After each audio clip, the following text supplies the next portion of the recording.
Hello दोस्तों, कैसे हैं आप सभी। तो मैं सुरेंद्र सिंह आपका स्वागत करता हूं आपके अपने चैनल एजुकेशन मंत्रा एकेडमी पे। तो कैसे हैं आप सभी, क्या हाल चाल है आप लोगों की, तैयारी कैसी चल रही है ये भी बताइए। तो आशा करते हैं भाई सब कुछ बेहतर तरीके से आप कर रहे होंगे, तैयारी बहुत खूबसूरती से कर रहे होंगे और हमारे साथ साथ भाई इस तैयारी को और भी अच्छे से आपने करनी है। तो उसी के लिए भाई हम एक सीरीज लेकर आए हैं जिसमें एक फाइनल रिवीजन सीरीज है, जिसके अंदर आप भाई सभी चैप्टर्स को एक बार दोबारा गो थ्रू कर लेंगे और जो भी इसके अंदर टॉपिक्स हैं, इंपॉर्टेंट टॉपिक्स हैं, उनकी भी हम चर्चा करेंगे। तो आइए ज़रा बात करते हैं आज के इस टॉपिक की और देखते हैं क्या कुछ है आज के इस पिटारे में। तो अगर हम बात करें अपने सिलेबस की, तो मैंने जो स्टडी प्लान बनाया था आप सभी के लिए, उसमें अगर हम देखें तो सबसे पहली जो क्लास डे 1 पे हुई थी वो हुई थी इंट्रो की। तो इंट्रो हमने अपना कंप्लीट कर लिया था। आज हम बात करेंगे रिलेशन एंड फंक्शन की, जो कि हमें डे 2 और डे 3 में कंप्लीट करना है। तो आज हम बात करेंगे अपने डे 2 की। ठीक है, चलिए देखते हैं ज़रा क्या है। तो सबसे पहला चैप्टर जो आपके मैथमेटिक्स में है वो है आपका रिलेशन एंड फंक्शन। ठीक है, और आज इसके पार्ट 1 यानी कि पहली क्लास है। ठीक है, इस चैप्टर को हम 2 क्लास में कवर करेंगे। आज इसका भाई पार्ट 1 डिस्कस करेंगे, कल हम पार्ट 2 डिस्कस करेंगे। और अगर हम बात करें इस चैप्टर की, तो जनरली ये चैप्टर जो है 4 मार्क्स में देखा जाता है, कभी कभार 5 मार्क्स में भी आ सकता है।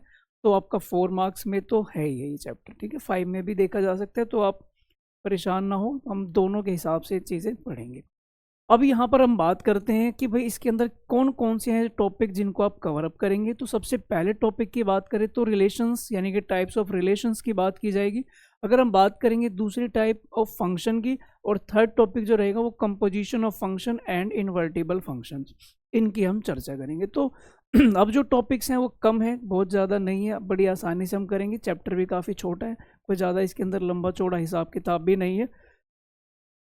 तो सबसे पहली जो बात आती है वो ये आती है कि भाई रिलेशन क्या होता है, व्हाट इज रिलेशन। तो यहाँ पर हम एक एग्जांपल की मदद से समझेंगे इस चीज़ को। तो गौर से सुनना, वीडियो अच्छी लगी तो लाइक भी करना, शेयर भी करना। इसने कहा सेट ए, मुझे कोई सेट दिया गया, कोई भी एक सेट आपको दिया गया, तो मैंने आपको यहाँ पर सेट दिया 1 से लेकर 6 तक, इसमें कुछ नंबर्स मैंने आपको दिए।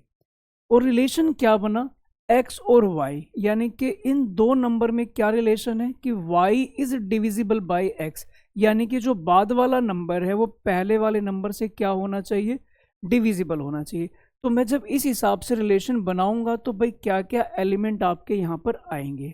तो r इज इक्वल टू, अगर मान लीजिए कि आपने यहाँ पर x की वैल्यू 1 ली है, तो y की वैल्यू क्या होनी चाहिए। तो आप कहोगे सर y की वैल्यू 1 हो सकती है, क्यों, क्योंकि बाद वाला जो नंबर है वो पहले वाले से डिविजिबल है, बिल्कुल है।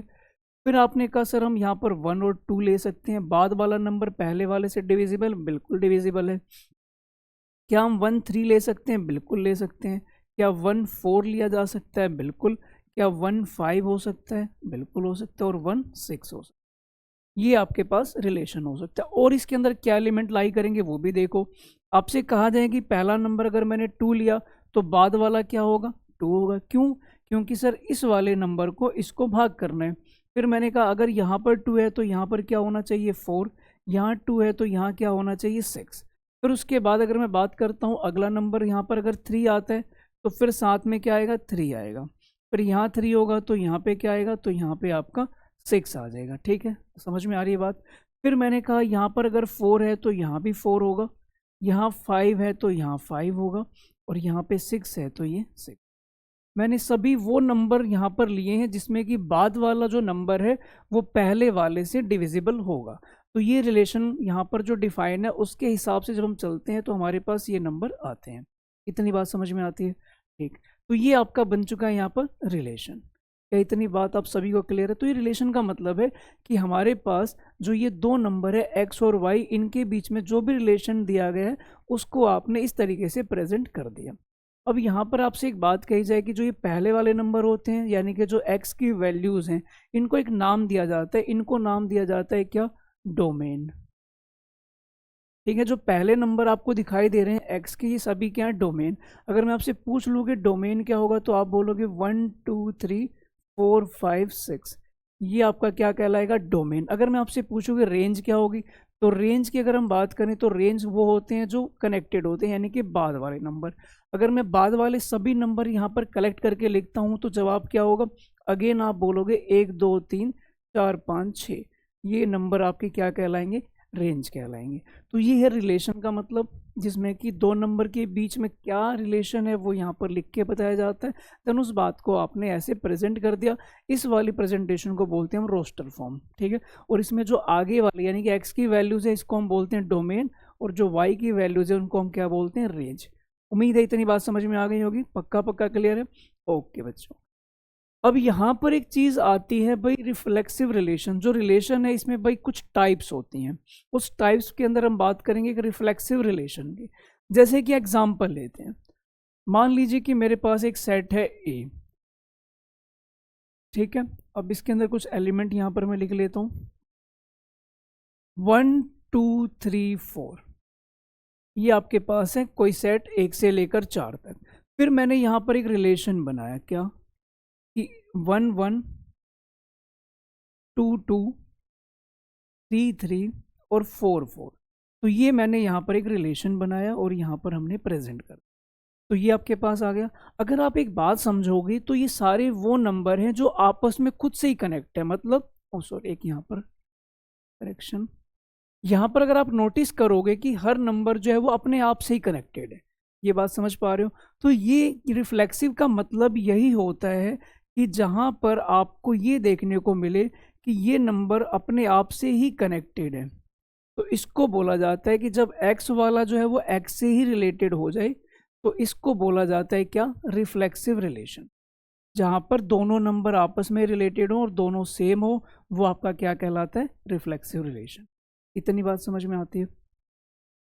अगर हम बात करें सेकेंड यानी कि सिमेट्रिक रिलेशन की, सिमेट्रिक की अगर हम बात करें तो ये क्या होता है, तो जब भी कभी आपसे ऐसा कहा जाए कि भाई एक रिलेशन है एक्स वाई, वो आपके रिलेशन से बिलोंग करता है, और अगर हमने मान लीजिए कि ये मेरे को गिवन मिल जाता है कि X Y belongs to R है, और आपने अगर ये शो कर दिया कि वाई और एक्स बिलोंग्स टू आर, तो ये क्या कहलाता है, सिमेट्रिक।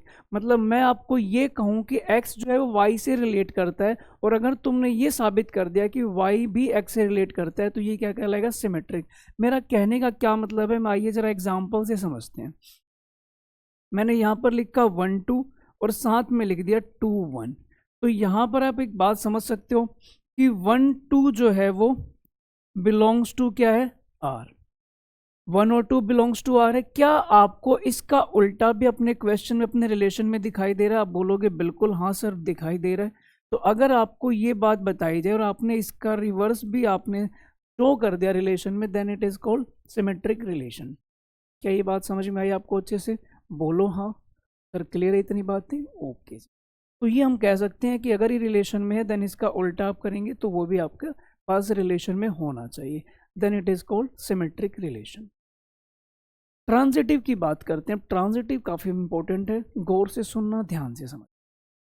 अगर मैं आपसे कहूं कि A B belongs to R, ठीक है, और कहूं कि B C belongs to R, ये मैंने आपसे कहा कि ये दोनों रिलेशन में बिलोंग करते हैं। अगर आपने ए और सी में रिलेशन साबित कर दिया, अगर आपने देन ए और सी ये भी रिलेशन से बिलोंग कर जाएंगे, देन इट इज ट्रांजिटिव। तो इसको हम क्या बोल देते हैं, ट्रांजिटिव। सर हमें समझ नहीं आया, हमें एग्जाम्पल दो। ओके, अब ये मान लो कि मैंने यहाँ पर एक एग्जाम्पल दिया, वो ध्यान से समझना। 1 2 2 3 और साथ में मिल जाए 1 3, ये मैंने एग्जाम्पल दिया, ठीक। अब इसके बाद समझना, क्या आपको अपने क्वेश्चन में 1 और 2 दिखाई दे रहा है? 1 2 बिलोंग्स टू आर, आप बोलोगे हाँ सर बिल्कुल दिखाई दे रहा है। फिर आपने प्यारे बच्चों कहा कि क्या 2 और 3 आपके पास रिलेशन में, आप बोलोगे हाँ जी सर बिल्कुल है। अब क्या ये बात समझ में आ रही है, क्या 1 और 3 में रिलेशन आपके पास गिवन है? आप कहोगे यस सर 1 3 भी बिलोंग कर रहा है, तो इसी को बोला जाता है क्या, ट्रांजिटिव। यानी कि आपने इन दोनों में रिलेशन दिखाया, तो यही क्या कहलाएगा, ट्रांजिटिव कहलाएगा। उम्मीद है इतनी बात समझ में आ गई, पक्का क्लियर है? हाँ जी प्यारे बच्चों, कोई डाउट है तो आप मुझे कमेंट करके बता सकते हैं, डेफिनेटली भाई मैं उसका रिप्लाई करूंगा। तो कोई भी हेजिटेशन आपने नहीं रखनी, जो भी आपके डाउट हैं बिल्कुल क्लियरली आप हमें बताइए, कमेंट करके बताइए, आपको हम बिल्कुल सोल्व करके वो चीज़ें बताएंगे। उम्मीद है इतनी बातें समझ में आ गई। रिफ्लेक्सिव क्या था, जिसमें एक्स और एक्स आपस में रिलेट हो, दोनों सेम हो जाएं, आपस में रिलेट हो, देन वो क्या कहलाएगा, रिफ्लेक्सिव कहलाएगा। अगर मैं आपसे कहूं कि ए रिलेट करता है बी से और आपने साबित कर दिया बी ऑल्सो रिलेट टू ए, तो ये क्या कहलाएगा, सिमेट्रिक। ट्रांजिटिव क्या था कि ए और बी का आपस में रिलेशन है, बी और सी का आपस में रिलेशन है, और अगर आपने ए का सी से रिलेशन शो कर दिया then it is called transitive. उम्मीद है इतनी बात समझ में आ गई होगी। इस तीनों चीज़ों को मैंने समराइज कर दिया। अब जैसे ये तीनों चीज़ें मिलती हैं तो फिर एक नया धमाका होता है जिसको हम क्या बोलेंगे, उसको हम बोलेंगे क्या, इक्विवेलेंस रिलेशन। सर ये क्या है? तो प्यारे बच्चों, जो चीज़ रिफ्लेक्सिव भी हो, सिमेट्रिक भी हो, ट्रांजिटिव भी हो, अगर ये तीनों चीज़ें लागू हो जाती हैं किसी भी रिलेशन पे, then it is called equivalence relation. क्या इतनी बात समझ में आती है? बताइए, कोई दुविधा किसी बच्चे के मन में? सर कोई दुविधा नहीं है, okay, very very good. Sir हमें कुछ सवाल कराओ। ओके, तो ये आपके सामने है, पेश है आज का पहला सवाल। तो जो हमने टॉपिक पढ़ा उस पर हमें सवाल करने की काफ़ी आवश्यकता होती है, और वैसे भी मैथ्स है तो भाई ऑब्वियस ही बात है, सवाल ही करने होंगे। एग्जाम में क्वेश्चन करेंगे तभी नंबर मिलेंगे। अब यहाँ पर इसने कहा कि भाई जरा इस वाली चीज़ में जो बातें पूछी गई हैं आप बस वो बताते चलो, ठीक, ओके है। सबसे पहले क्या कहा गया, इसने कहा हमारे पास एक सेट है, ये 1 2 3 इसका एक सेट गिवन है।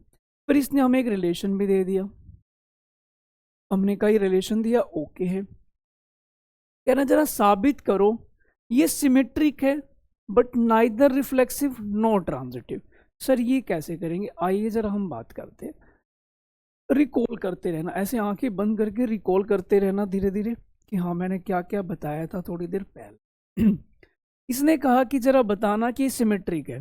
हमने कहा सिमेट्रिक का क्या मतलब है, ऐसा कोई भी नंबर जो गिवन हो, क्या आपको दिखाई दे रहा है 1 2 बिलोंग्स टू आर, और अगर मैं इसका उल्टा करके देखूं 2 1, तो वो भी बिलोंग करता है इसमें से।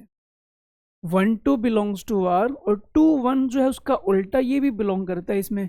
ये सिमेट्रिक है, बिल्कुल है। ये हम कह सकते हैं कि ये सिमेट्रिक है, कोई आपत्ति की बात नहीं है। सर ये रिफ्लेक्सिव नहीं है, जरा इस बात को साबित करके दिखाओ। रिफ्लेक्सिव का मतलब क्या है कि जो सेम है वो होना चाहिए। क्या आपके सवाल में यहाँ पर सेट है 1 2 3, क्या आपके सवाल में 1 1 है? नहीं है। क्या आपके सवाल में 2 2 है? वो भी नहीं है। क्या आपके सवाल में 3 3 है? वो भी नहीं है। तीनों का होना बेहद जरूरी है। अगर यहाँ पर ये 3 एलिमेंट आपको दे रखे हैं तो इन तीनों का यहाँ पर सेम इस रिलेशन में मौजूद होना बेहद ज़रूरी है। अगर ये नहीं है तो ये रिफ्लेक्सिव भी नहीं कहलाएगा। आसान सी बात है, आसान सी भाषा में मैंने आपको बता दिया, ठीक है। अच्छा जी, उसके बाद ट्रांजिटिव की बात करें। सर ट्रांजिटिव क्या था? तो याद करो प्यारे बच्चों, मैंने अभी क्या बताया था आपको। मैंने आपसे कहा था कि 2 चीज़ मैं आपको गिवन दूंगा, जैसे कि 1 2 बिलोंग्स टू आर, जैसे कि ये रहा। फिर अगला नंबर है 2 1 ऑल्सो बिलोंग्स टू आर, बिल्कुल सही है। 1 2 2 1, तो इस पहले वाले में और इस आखिरी वाले का रिलेशन भी क्वेश्चन में आपको दिखना चाहिए। पर सो सैड, ओ माई गॉड, ये तो नहीं है, ये बिलोंग नहीं कर रहा। अब ये बिलोंग नहीं करेगा तो मैं क्या बोल सकता हूँ, it is not transitive.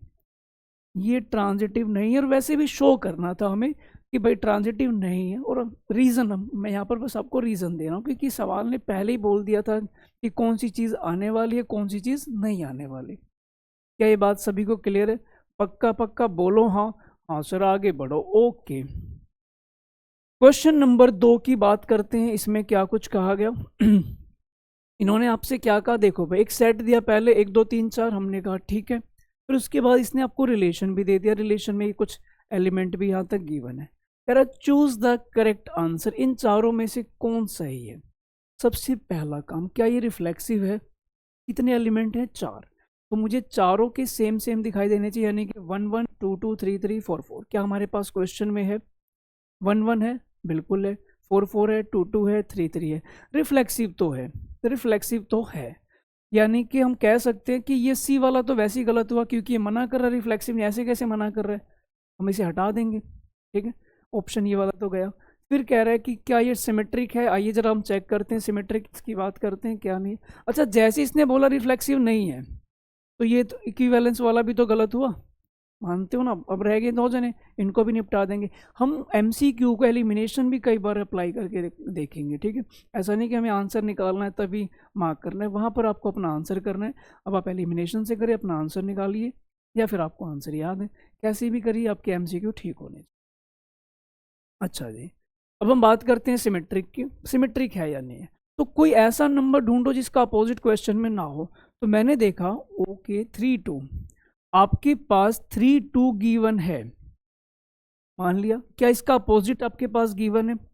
2 3 not belongs to are. 2 3 मुझे अपने सवाल में कहीं भी दिखाई नहीं दे रहा। अब नहीं दिखाई दे रहा तो नॉट सिमेट्रिक, तो ये सिमेट्रिक नहीं है। जैसे ही सिमेट्रिक नहीं है तो सवाल ने बोला था ये सिमेट्रिक है क्या? नहीं है। ये नहीं है तो फिर बी ऑप्शन सही माना। क्या बात समझ में आई? इसका मतलब ये क्वेश्चन आपका रिफ्लेक्सिव है, ट्रांजिटिव है, पर सिमेट्रिक नहीं है। इतनी सी बात थी, आशा करते हैं समझ में आ गया। ओके, क्वेश्चन नंबर 3 देखते हैं क्या कुछ है इसके अंदर। मैं बस समझा रहा हूँ चीज़ें थोड़ी थोड़ी, ठीक है ना? तो आपको रफली आइडिया दूंगा ताकि आपको एक बार अपना सिलेबस अच्छे से समझ में आ जाए। उसके अंदर क्या क्या इंपॉर्टेंट टॉपिक्स हैं, उससे रिलेटेड जो कुछ क्वेश्चन बनेंगे वो समझाऊंगा, ठीक है? क्योंकि अभी हमारे पास इतना वक्त नहीं है कि हम चीज़ को बहुत डेप्थ में करेंगे, ठीक है?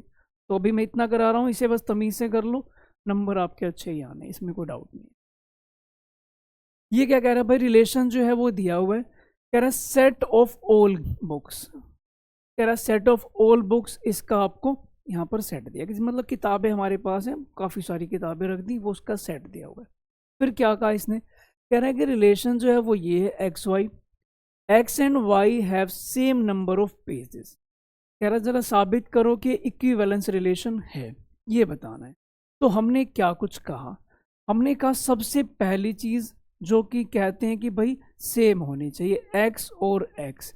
अगर मैं ये दोनों सेम कर दूं, एक्स और एक्स, इसने रिलेशन बताया था कि इन दोनों में क्या होने चाहिए? Same number of pages.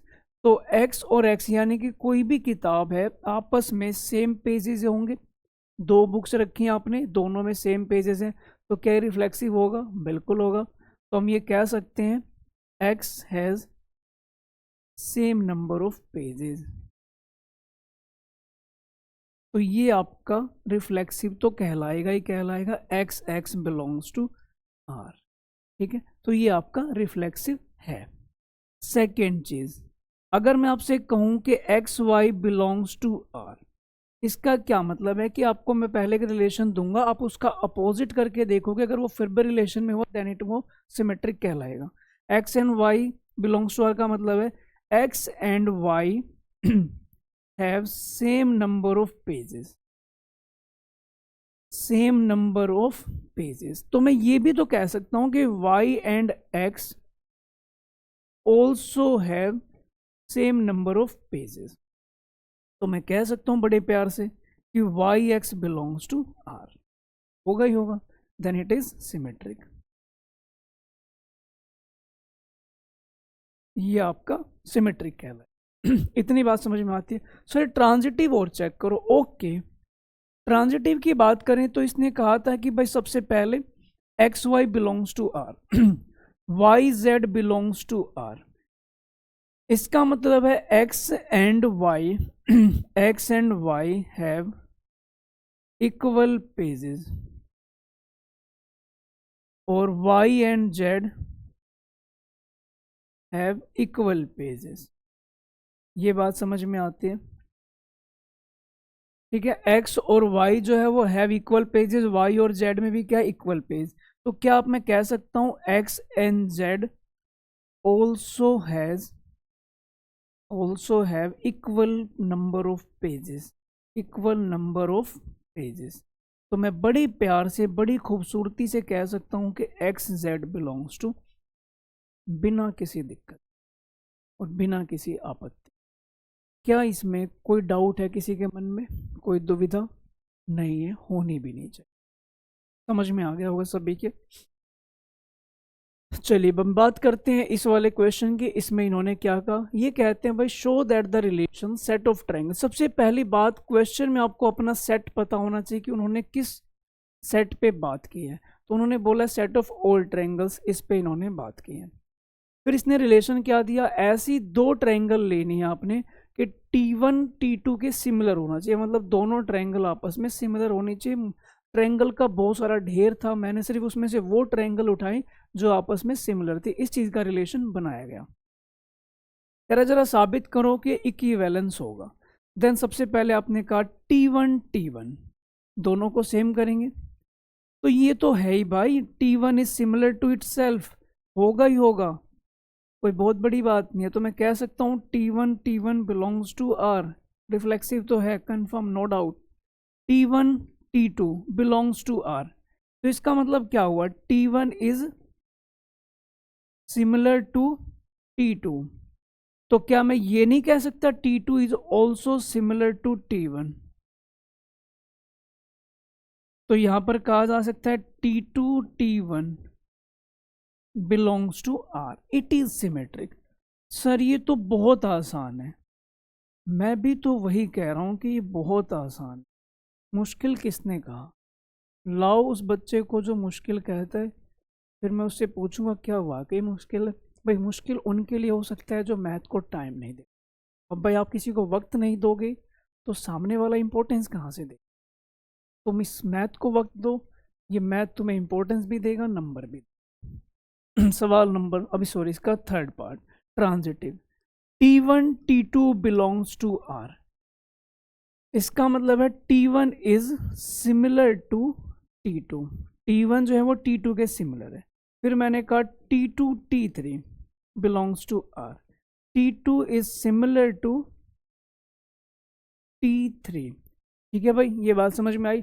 इसका मतलब ये हुआ कि अगर ये इसके सिमिलर है, ये इसके सिमिलर है, तो मैं कह सकता हूं कि T1 is also similar to T3।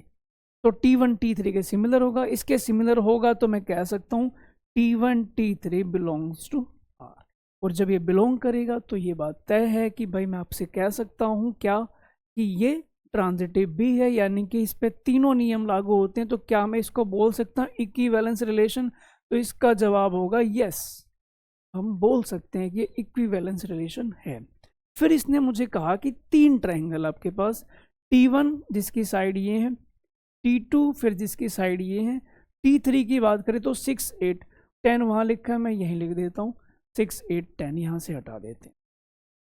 पूछ रहे हैं कि जरा बताना T1 T2 T3 में से कौन सी ट्रायंगल आपस में रिलेटेड है, ये आपको पता लगाना। तो मैंने कहा भाई वो ट्रायंगल पकड़ो जो सिमिलर होंगे। सिमिलरिटी का सर क्या रूल है? सिमिलरिटी का रूल ये कहता है कि जहां पर भी रेशो बराबर हो जाए, साइड की रेशो बराबर हो जाए, उसको हम क्या बोलते हैं? सिमिलर बोलते हैं। इसकी साइड कितनी है? 3 4 5, इसकी साइड है 5 12 13।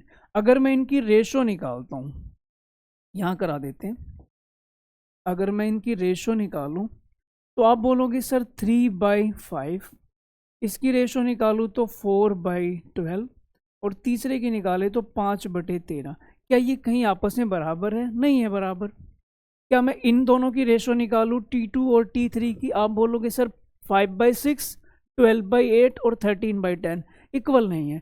अगर मैं यही रेशो निकालूं T1 में और T3 में, तो आप बोलोगे सर 3/6, यहाँ पे 4/8 और 5/10। क्या ये तीनों अगर मैं इक्वल कर दूं तो मैं कह सकता हूं ये 1/2 के इक्वल है? यस, ये सिमिलर है। कौन से सिमिलर है? तो मैं कह सकता हूं T1 is related to T3। इतनी बात क्लियर है? कोई ऐसा बच्चा जिसको डाउट है तो बता सकता है। T1 is related to T3 बिना किसी दिक्कत परेशानी। एक सवाल बच्चों आपके लिए, आप मुझे कमेंट करके बताएंगे कि ये रिफ्लेक्सिव सिमेट्रिक ट्रांजिटिव है या नहीं है, ये आपके लिए रहेगा होमवर्क। देखते हैं कितने बच्चे कमेंट करके इसका आंसर सही सही बताते हैं। अच्छा, अब मैं यहाँ पर एक बार हम डेली जरूर नजर डालेंगे कि हमारा जो क्वेश्चन पेपर उसका सेटअप क्या रहने वाला है। तो क्वेश्चन पेपर का सेटअप आप देख सकते हो, मैं डेली आपको एक बार इसके दर्शन जरूर कराऊंगा ताकि आपको याद हो जाए कि आपका पेपर कैसा क्या आने वाला है। तो सेक्शन 5 होंगे, इस टाइप की कैटेगरी होगी, 1 मार्क्स 2 मार्क्स 3 मार्क्स 5 मार्क्स और लास्ट में ये 4 मार्क्स। इस टाइप के सवाल होंगे। कितने नंबर का कौन सा सेक्शन आएगा ये मैंने आपके सामने लिखा हुआ है।